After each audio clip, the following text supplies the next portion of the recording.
Kung Fu Panda is one of the best trilogies out there, and definitely one of DreamWorks' strongest.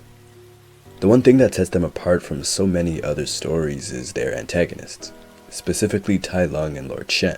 But after rewatching the third film, there is a noticeable drop-off in quality for me when comparing Kai to the two that came before him, and I want to get into why. It was always going to be a gargantuan task to ask Kung Fu Panda to follow up not only Tai Lung, but Shen, who I believe to be the series' strongest villain. Before getting into what went wrong for Kai, there were some good things done with the bull. He is still a good and fun antagonist, tremendously voice acted by J.K. Simmons to match the bull's incredible design. He has these two massive horns, along with his size, made Kai the most physically imposing opponent that Po had to face.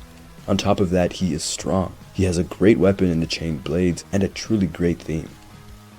However, it's his characterization that makes him the weakest of the three. Not to say that all villains should have some sort of sob story, but I do think that villains should invoke some sort of emotion from their audience. Whether that is sympathy, fear, anger, they need to hold some sort of weight or purpose. All we are told about Kai in this film is that he was once Oogway's brother-in-arms, and that he carried the injured tortoise to the secret panda village where they learned Chi, and suddenly he found the ability to take Chi away, and Oogway banished him to the spirit realm because of it. Never once are we told why he did any of it. We only know that 500 years later, he has come back for Oogway. To continue in that vein, Kai isn't as creative, manipulative, or charismatic as Shen, nor is he as motivated as Tai Lung. We never understand why Kai changed, why he wanted the power of Chi all to himself. This lack of driving force is evident in all aspects of his character. The Jade Warriors that he uses, while they are a great touch and a new style, meant that Kai for the most part was disconnected from the battlefield, and from the possible interactions that he could have had. Moreover, at the very beginning of the film, in Kai's very introduction, he already fulfills his goal. He beats Oogway. His betrayal of over 500 years was never built up to, nor did it ever really matter. His battle with Oogway felt a little bit like a throwaway, and that spills over to his battles with everyone else. We just don't have a reason to care about General Kai. Perhaps it was that Kai was already so far advanced ability-wise than everybody else, given that he was able to defeat Oogway, or maybe it's because he had already achieved his goal, but Kai doesn't have that desperation, that fire, or that ferocity that Shen or Tai Lung had. To me, those moments when Shen and Tai Lung become grounded, where they contemplate why they are doing what they're doing, these are some moments that make them such good characters, and Kai never has any moment to match. And that goes back to the fact that Kai lacked an emotional connection with anyone living in the film, one that would really make us care about what he was fighting for.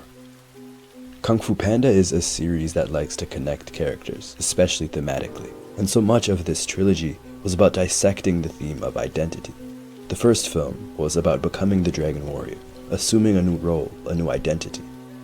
Tai Lung felt that he was betrayed, that he was not given what he was owed, when Oogway denied him access to the scroll, and in becoming the Dragon Warrior.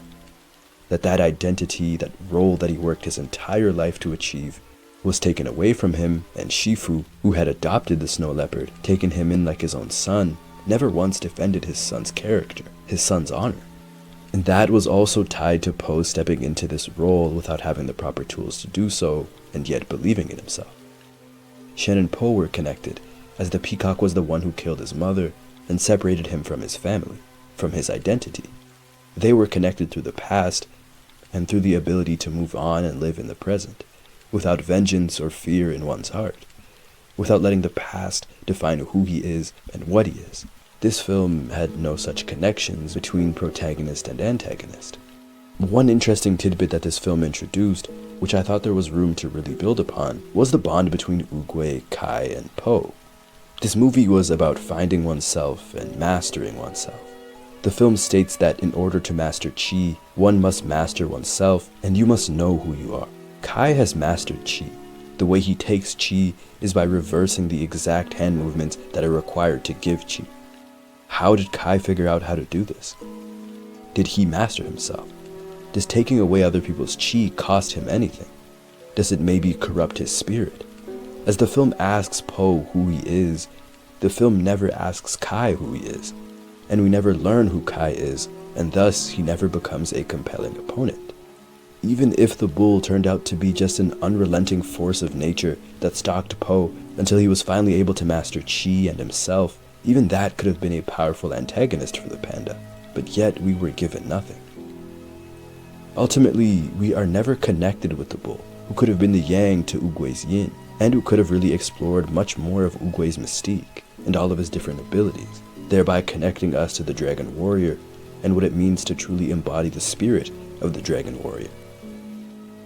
This trilogy is often lauded as one of body, mind, and spirit, Tai Lung being the body, Shen being the mind, and Kai being the spirit just falls a little bit flat for me. While it was enjoyable and it is a good and fun film, I just wish there was a bit more. Here's to hoping that Kung Fu Panda 4's villain, reported as the Chameleon, will give us something new and exciting to watch.